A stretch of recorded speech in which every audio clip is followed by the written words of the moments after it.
How you doing, guys? Coming to you today to look at what I consider the last material issue with this tractor, and that's this plate right here that was bolted to the frame. I suspect that this weld right here underneath the axle is probably bad. It's a typical problem with these sheet metal frame RJ35s. So all I've done thus far is I just took the bolts out. I have not taken the plate off yet. So we're going to take the little ball peen hammer, and then I'm just going to tap up and see if I can get that off. Sorry. It is a little bit, it is a little bit forced on there. So let's see what happens. I thought I'd do this one real time.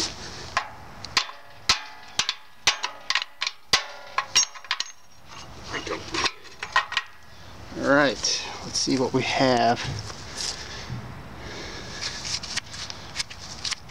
Well, that weld doesn't look like it's been messed with right there, so we're good there. What I'm thinking is this weld is probably the culprit. I don't know, to be honest with you, I don't know why they did that. The welds look good. The welds look fine. I don't see any cracks, and I don't see any re-welds. I don't know why they covered this up. Doesn't look like there's any, I mean, it's not moving around or anything. Interesting. Well, there you go. I have no idea why they put that plate there. My initial review here, just with you guys, I don't see any. This one down here is not cracked. It still looks well connected. I don't see any cracking or any re-weld on any of it. I don't know why they put that plate there. At least they used the original lift holes, the 4 lift holes. This is where that rear hitch goes in. I should say the hitch holes, sorry. So they didn't bugger up the frame in the front. They did, there is 5 extra holes back here. But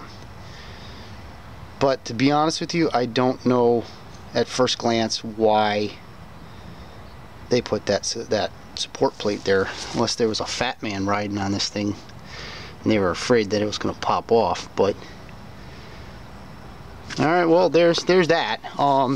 The other little thing I wanted to show you too is this. When you look at the seat spring, the seat spring only has 1 bolt. It should have 2, but as you could tell, this is pretty like patina. Like there's never been, the threads are the same patina. It's like it's never had a seat spring all the way to the back with the 2 bolts. I got a guy who has an original one with the 2 bolts, sending me one, so this seat spring's gonna go, and we'll put a correct seat spring on the tractor. I don't know if this one's correct or not, to be honest with you. I've never seen it this way, but it looks original. The paint looks good. Doesn't look like somebody cut it off with a hacksaw or a sawzall, so it looks legit. But it's not sticking around. It's out of here. I'm gonna put an original RJ35 seat spring on it. The gear case cover that we saw in the other video, I thought it was patinaed a little bit darker, a little harder than this one, but actually the patina between the original gear case cover and the one I showed you in the prior video is pretty darn close. I don't even think you're going to notice that I swapped it out. Now the holes here, these 5 holes. Leave your opinion on what I should do with those.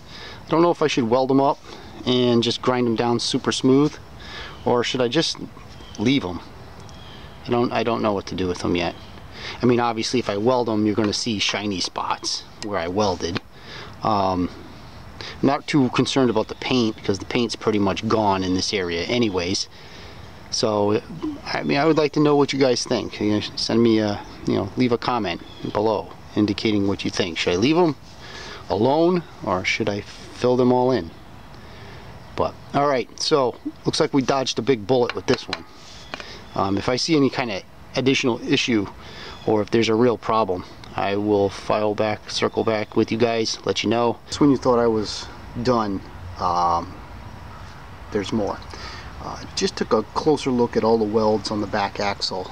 Also took it off the jack stand that I had it on, and again, visually, I got underneath the tractor. I got underneath the tractor. I went all around the wells, went underneath see the weld on the end of the axle, which is underneath here, and I found no issue. I measured these points.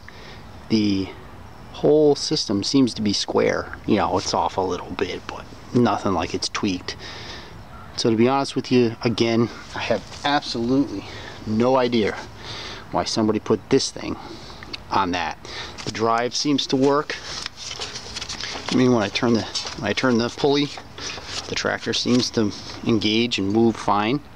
I just don't know. They took whoever made it took some time. I mean, they took a piece of what it looks like some kind of serious tubing, cut it. They welded it all the way down both sides, drilled it. It's a pretty good piece of plate, you know, pretty good steel. And then they took the time to drill the 2 holes in the frame. I don't get it. It's one of the things that I like about these tractors. Go back and look at other people's work and see what the heck they were trying to think of. This one's got me stumped. Alright guys, thanks a lot for watching again.